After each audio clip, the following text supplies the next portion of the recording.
seja bem-vindo mais uma vez no canal Teologia Aprenda Mais. Quero gravar o segundo vídeo sobre a questão da refutação à doutrina espírita, principalmente a questão aqui voltada à negação e inspiração divina da Bíblia Sagrada.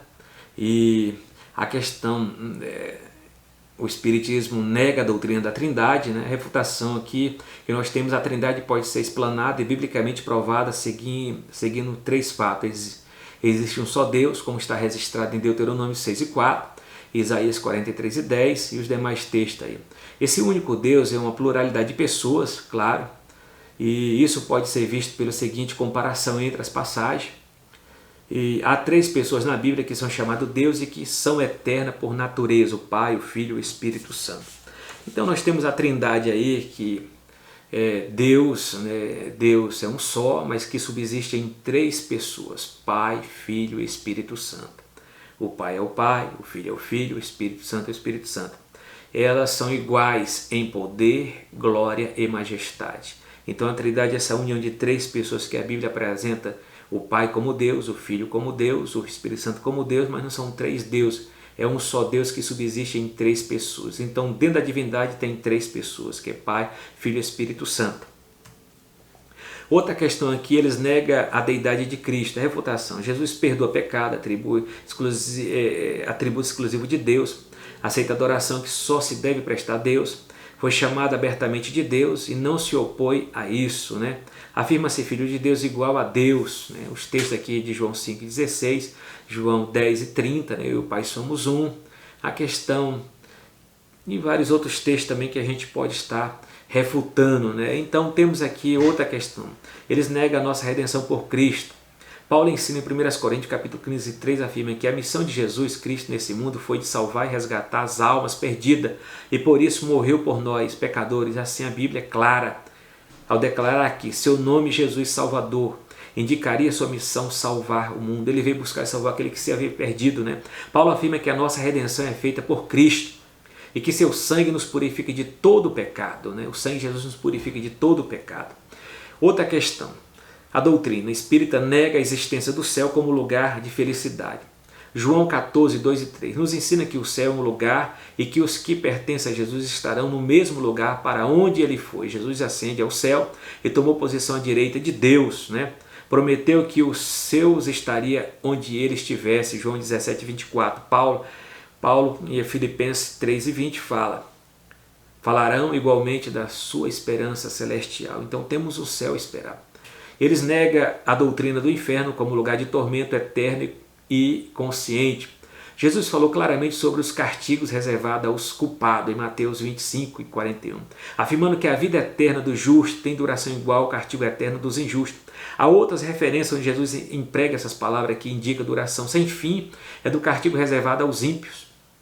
Nelas aparecem as expressões suplício eterno, fogo inextinguível, onde o bicho não morre e o fogo não se apaga, trevas exteriores, choro e ranger de dentes. Essa é a realidade da doutrina do inferno, que não tem como negar, que está na Bíblia Sagrada, Eles negam a existência do diabo e dos demônios. A Bíblia mostra claramente a existência do diabo, dos demônios, em João 1 e 6, Mateus 4 e 1, João 8 e 41, 1 Pedro 5 e 8, Apocalipse capítulo 20 e vários textos da Bíblia que está relacionado à existência desse ser caído, desse anjo caído e seus demônios, Também tem a negação dos milagres de Jesus. O espírita nega a deidade absoluta de Jesus, concernentemente nega os milagres escritos na Bíblia Sagrada. Para ele, Jesus é apenas um médium, A refutação: para provar sua condição de Deus conosco, Jesus é o Deus conosco, Mateus 1 e 21. Apontava para os seus milagres como prova dessa condição. Os milagres são toda a bandeira messiânica de Cristo. Indicava seus milagres como testemunho de veracidade de sua palavra e sua doutrina. Aceitação da oração como Deus sem corrigir tal postura, E a questão da cronologia, que eu quero falar sobre a questão, uma das coisas que o Espiritismo fala, que Elias se reencarnou em João Batista.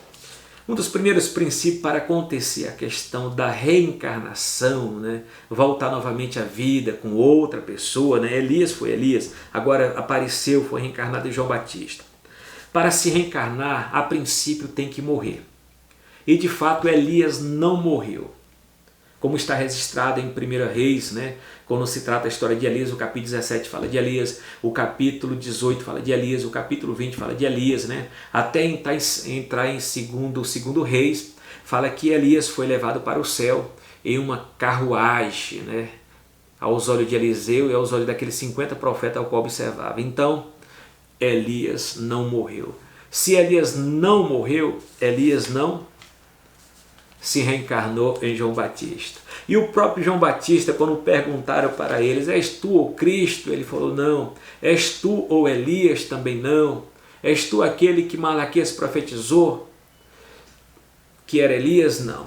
Quando fala que João Batista é Elias, porque viria na virtude. O Espírito Santo que usou Elias no Antigo Testamento usaria também João Batista no Novo, na virtude, na unção, no poder. Assim como Elias enfrentou, né, a casa de Acabe, junto com Jezabel, a idolatria, João Batista também enfrentou a casa de um ímpio, né, de Herodes, com a sua esposa Herodia, até ser morto por ela. Então João Batista foi um Elias no Novo Testamento, no sentido de pregar, ser usado por Deus, enfrentar um reino, né, corrupto, um reino idólatra, né, e uma mulher também que tinha as características de Jezabel, que foi Herodia. Né? E assim como Elias enfrentou a casa de Acabe e Jezabel. Então João Batista não é Elias reencarnado, porque Elias não morreu.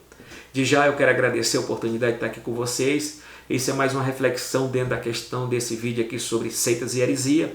Quero gravar o terceiro vídeo dentro de seitas e heresia sobre a questão da Legião da Boa Vontade. Vamos estar olhando o significado, o conceito histórico, a fundação, essas crenças e práticas, o próprio fundador e o que eles têm de doutrina e o que nós temos de refutação na Bíblia Sagrada. Então tudo aquilo que está fora do cristianismo histórico e bíblico é seita, né? É uma seita. Não faz parte do cristianismo bíblico histórico. Obrigado, shalom, a paz do Senhor.